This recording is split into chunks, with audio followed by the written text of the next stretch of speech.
Assalamualaikum warahmatullahi wabarakatuh. Perkenalkan, saya Cindy Alia Rahim dari Universitas Alma-Ata, program studi berbagai syariah dengan NIM 222100297.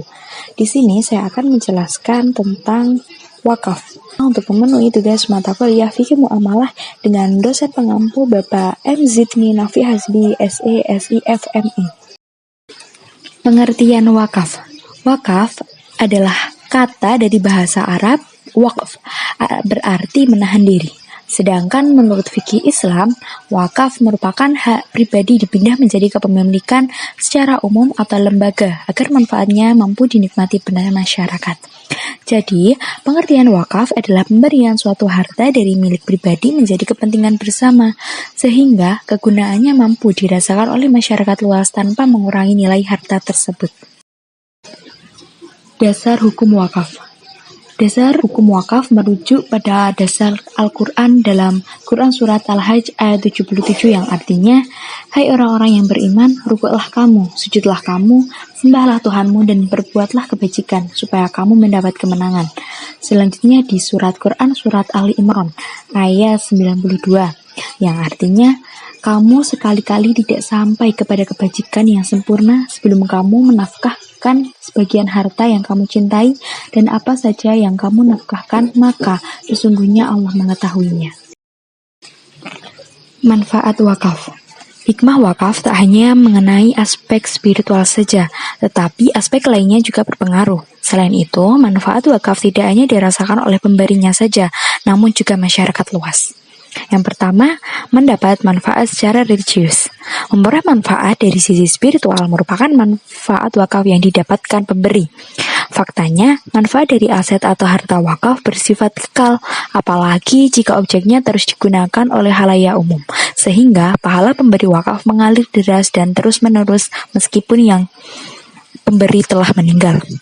Yang kedua, meningkatkan hubungan persaudaraan. Dari sisi pemberi dan penerimanya, manfaat wakaf adalah mampu meningkatkan hubungan persaudaraan. Pemberi wakaf bisa membantu banyak orang melalui harta yang diwakafkan, sedangkan masyarakat merasa diuntungkan dengan adanya bantuan tersebut. Akhirnya, hikmah wakaf bukan hanya dirasakan masing-masing individu atau penerima atau pemberi saja, melainkan juga hubungan kemasyarakatan secara menyeluruh. Yang ketiga, membantu pihak-pihak kurang beruntung. Manfaat wakaf berikutnya adalah membantu pihak-pihak kurang beruntung daripada kita. Baiknya bentuknya wakaf produktif atau konsumtif. Wakaf konsumtif dapat membantu masyarakat miskin memenuhi kebutuhan sehari-harinya. Sedangkan wakaf produktif dapat membantu meningkatkan taraf kesejahteraan hidup. Yang keempat, sarana membangun kepedulian sosial. Manfaat wakaf yang ini adalah sebagai sarana membangun kepedulian sosial. Nah, sebagai seorang makhluk sosial, manusia memerlukan kepedulian agar bisa berfungsi secara maksimal dalam masyarakat. Konsistensi dalam memberikan wakaf akan membantu Anda membentuk kepedulian lebih tinggi, baik secara sosial maupun spiritual. Syarat wakaf. Syarat wakaf adalah hal-hal yang dipenuhi sebelum melakukan wakaf. Berikut merupakan syarat wakaf, antara lain 1. Adanya wakif. Wakif adalah pemberi wakaf. Seorang wakif harus berakal sehat, mempunyai harta, tidak berada di bawah pengampunan hukum dan merdeka. Yang kedua, harta maukuf. Harta maukuf di mana aset yang diberikan sebagai wakaf wajib mengandung nilai benda halal berwujud nyata dan sebelumnya dimiliki oleh wakif. Yang ketiga, mauquf alaih. Penerima harta wakaf, baik perorangan atau badan tertentu. Penerima wakaf harus secara tegas mengikrarkan wakaf dipergunakan untuk kepentingan umum dan ibadah, dan mampu menjelaskan rencana penggunaan harta mauquf. Yang keempat, siqat, yaitu akad yang diikrarkan baik berupa tulisan maupun lisan dari wakif secara saat itu juga, tidak terbatas waktu, tidak diikuti syarat batil, dan tidak dapat dibatalkan. Rukun wakaf. Rukun wakaf adalah tata cara menjalankan wakaf secara berurutan. Bila terdapat salah satu yang tidak dilaksanakan, maka pelaksanaan wakaf tidak sah. Adapun rukun wakaf adalah 1. Pemberi wakaf menyerahkan benda yang diwakafkan setelah disyaratkan memenuhi aturan. 2. Wakaf diterima oleh penerima baik perorangan atau lembaga yang jelas. 3. Harta yang diwakafkan berwujud nyata dan tersedia saat akad dilaksanakan. 4. Wakif mengikrarkan akad secara jelas dan lengkap sesuai keinginan wakafnya. 5. Harta wakaf mutlak menjadi milik masyarakat umum dan tidak dapat diklaim lagi sebagai milik pemberi wakaf. Jenis-jenis wakaf. Wakaf terbagi menjadi 4. Jenis wakaf yang pertama yaitu berdasarkan objeknya, yakni berdasarkan objek tujuan pemberian wakaf. Secara garis besar, wakaf berdasarkan objek dibagi menjadi 2, yaitu wakaf ahli dan khairi.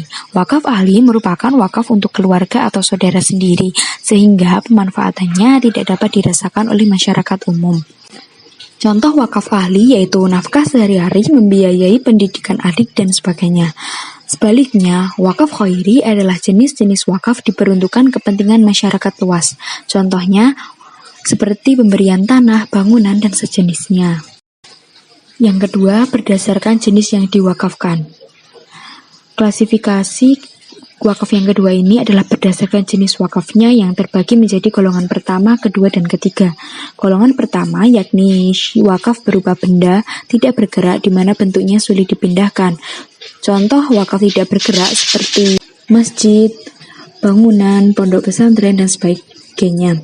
Golongan kedua yaitu wakaf bergerak berbentuk barang. Dalam hal ini termasuk seluruh pemberian mudah dipindahkan selain uang. Contoh wakaf bergerak seperti bibit tanaman, surat berharga, air, peralatan tertentu, dan lainnya. Sementara itu, golongan terakhir yaitu benda bergerak berupa uang, baik tunai maupun non-tunai. Yang ketiga, berdasarkan waktu. Jenis wakaf ini terbagi menjadi 2, meliputi mu'abad dan mu'aqad. Waktu mu'abad merupakan wakaf yang diberikan tanpa batasan waktu, sehingga pemberian tersebut digunakan selamanya oleh masyarakat. Contohnya adalah masjid, fasilitas umum, dan sebagainya. Sementara itu, waktu mu'aqad adalah wakaf dengan pemberian hak guna terbatas. Contohnya bantuan pasokan makanan, uang konsumsi, dan sebagainya. Wakaf mu'aqad umumnya bersifat konsumtif, bukan wakaf produktif. 4. Berdasarkan pemanfaatannya. Berdasarkan pemanfaatannya terbagi menjadi wakaf tunai dan produktif. Wakaf tunai merupakan wakaf yang manfaatnya mampu dirasakan secara langsung oleh masyarakat. Contoh seperti masjid, uang, kendaraan, pondok pesantren, dan sebagainya. Sedangkan wakaf produktif ialah jenis wakaf dengan wujud tidak secara langsung mampu dinikmati masyarakat, melainkan dikelola terlebih dahulu dalam aktivitas produktif. Contohnya, modal dalam kegiatan produksi, beasiswa aktivis sekolah, beasiswa aktivis sosial, dan semacamnya. Ya, sekian yang dapat saya sampaikan. Semoga bermanfaat. Terima kasih. Wassalamualaikum warahmatullahi wabarakatuh. See you next time. See you di next video.